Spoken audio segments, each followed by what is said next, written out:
Welcome back to Radhe ರುಚಿ. ಇವತ್ತು ನಾವು ಕವಳಿಕಾಯಿ ರಸ ಮಾಡೋದು ಹೇಗೆ ಅಂತ ನೋಡೋಣ. ರಸ ಅಂತ ಹೇಳ್ಬೋದು, ಇಲ್ಲ ಗೊಜ್ಜು ಅಂತಾನೂ ಹೇಳ್ಬೋದು. ಇದನ್ನ ನೀವು ಚಪಾತಿ ಜೊತೆ, ಅನ್ನದ ಜೊತೆ, ಹಾಗೆ ದೋಸೆ ಜೊತೆ ಎಲ್ಲಾದ್ರ ಜೊತೆನೂ ತುಂಬಾ ಚೆನ್ನಾಗಿರುತ್ತೆ. ಒಂದ್ಸತಿ ಟ್ರೈ ಮಾಡಿ. ಹಾಗೆ ಸಬ್ಸ್ಕ್ರೈಬ್ ಮಾಡದೆ ನೋಡ್ತಾ ಇದ್ರೆ ದಯವಿಟ್ಟು ಸಬ್ಸ್ಕ್ರೈಬ್ ಮಾಡ್ಕೊಂಡು ನೋಡಿ. Thank you. ನೋಡಿ, ಕವಳಿಕಾಯಿ ಅಂದ್ರೆ ಇದೆ, ಈ ರೀತಿಯಾಗಿರುತ್ತೆ. ಇದರಿಂದ ನಿಮಗೆ ಒಂದು ಸ್ವಲ್ಪ ಹಾಲು ಬರ್ತಾ ಇರುತ್ತೆ. ನಂಗೆ ಇಲ್ಲಿ ಬೆಂಗಳೂರು ಸೈಡ್ ಇದಕ್ಕೆ ಏನು ಹೇಳ್ತಾರೆ ಅಂತ ಗೊತ್ತಿಲ್ಲ. ಉತ್ತರ ಕರ್ನಾಟಕದಲ್ಲಿ ಕವಳಿಕಾಯಿ ಅಂತ ಹೇಳ್ತಾರೆ. ಇದರಿಂದ ಚಟ್ನಿ ಮಾಡ್ತೀವಿ, ಹಾಗೆ ರಸ ಉಪ್ಪಿನಕಾಯಿ ಥರ ಅದನ್ನ ಇಟ್ಕೊಂಡು ತಿನ್ಬೋದು.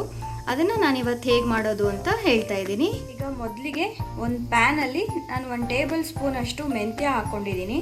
ಇದಕ್ಕೆ ಒಂಚೂರು ಎಣ್ಣೆ ಹಾಕ್ಕೊಂಡು ಫ್ರೈ ಮಾಡ್ಕೋಬೇಕು.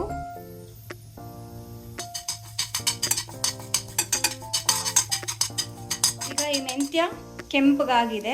ಈಗ ಸ್ವಲ್ಪ ಪಕ್ಕದಲ್ಲಿ ಎಣ್ಣೆ ಹಾಕ್ಕೊಂಡು ಇಂಗು ಫ್ರೈ ಮಾಡ್ಕೋಬೇಕು. ಇಂಗು ಮೆಂತ್ಯ ಮೇನ್ ಇಂಗ್ರೀಡಿಯೆಂಟು ಈ ರಸಕ್ಕೆ.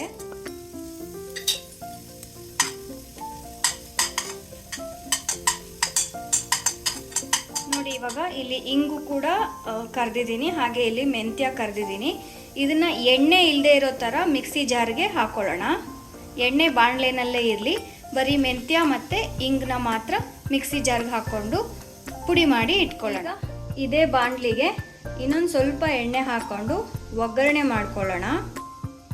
ಎಣ್ಣೆ ಕಾದ್ಮೇಲೆ ಸಾಸಿವೆ,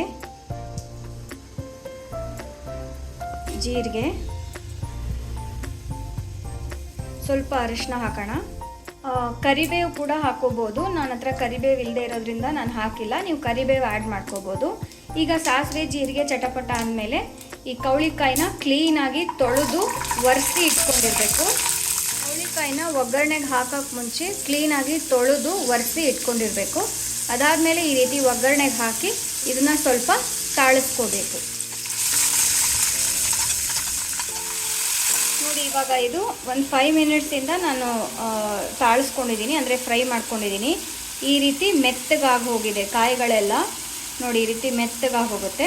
ಇವಾಗ ಇದಕ್ಕೆ ಸ್ವಲ್ಪ ನೀರು ಹಾಕ್ಕೋಬೇಕು.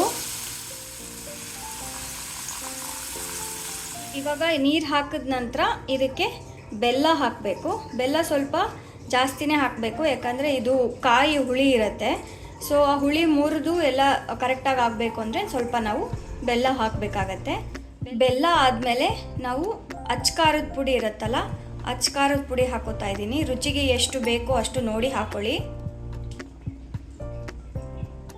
ಇನ್ನು ರುಚಿಗೆ ತಕ್ಕಷ್ಟು ಉಪ್ಪು. ಇದು ಹೀಗೆ ಕುದೀತಾ ಇರಲಿ ಒಂದು 2 ಮಿನಿಟ್ಸು. ಮೆಂತ್ಯ ಮತ್ತು ಇಂಗು ಕರ್ದಿಟ್ಕೊಂಡಿದ್ವಲ್ಲ, ಅದನ್ನು ಪುಡಿ ಮಾಡಿ ಇಟ್ಕೊಂಡಿದ್ದೀನಿ. ಅದನ್ನು ಇವಾಗ ಇದಕ್ಕೆ ಮಿಕ್ಸ್ ಮಾಡಬೇಕು.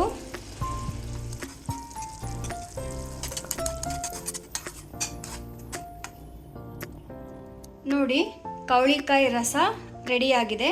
ನಾನು ಕುದ್ದೆಲ್ಲ ಆದಮೇಲೆ ಇವಾಗ ಆರಿದೆ. ಒಂದು 5 ಮಿನಿಟ್ಸ್ ಕುದಿಸಿ ಬಿಟ್ಟಿದ್ದೆ. ಈ ರೀತಿಯಾಗಿರುತ್ತೆ. ಇದು ಕಾಯಿ ಹುಳಿ ಇರುತ್ತೆ. ನಾವು ಬೆಲ್ಲ ಖಾರ ಎಲ್ಲ ಹಾಕಿರೋದ್ರಿಂದ ತುಂಬ ಟೇಸ್ಟಿಯಾಗಿರುತ್ತೆ. ಇದನ್ನು ನೀವು ಅನ್ನಕ್ಕೆ, ದೋಸೆಗೆ ಎಲ್ಲ ಹಾಕೋಬೋದು. ಒಂದು ವಾರ 10 ದಿನ ಇಟ್ಟರೂ ಇದು ಹಾಳಾಗಲ್ಲ. ಸೊ ಒಂಥರ ದಿಢೀರ್ ಉಪ್ಪಿನಕಾಯಿ ಅಂತಲೂ ಹೇಳ್ಬೋದು. ಈ ವಿಡಿಯೋನ ಸಬ್ಸ್ಕ್ರೈಬ್ ಮಾಡದೆ ನೋಡ್ತಾ ಇದ್ದರೆ ದಯವಿಟ್ಟು ಸಬ್ಸ್ಕ್ರೈಬ್ ಮಾಡ್ಕೊಳ್ಳಿ. ಹಾಗೆ ಬೇರೆ ರೆಸಿಪೀಸ್ ಕೂಡ ನನ್ನ ಚಾನಲಲ್ಲಿ ಇದೆ, ಅದನ್ನು ಕೂಡ ನೋಡಿ.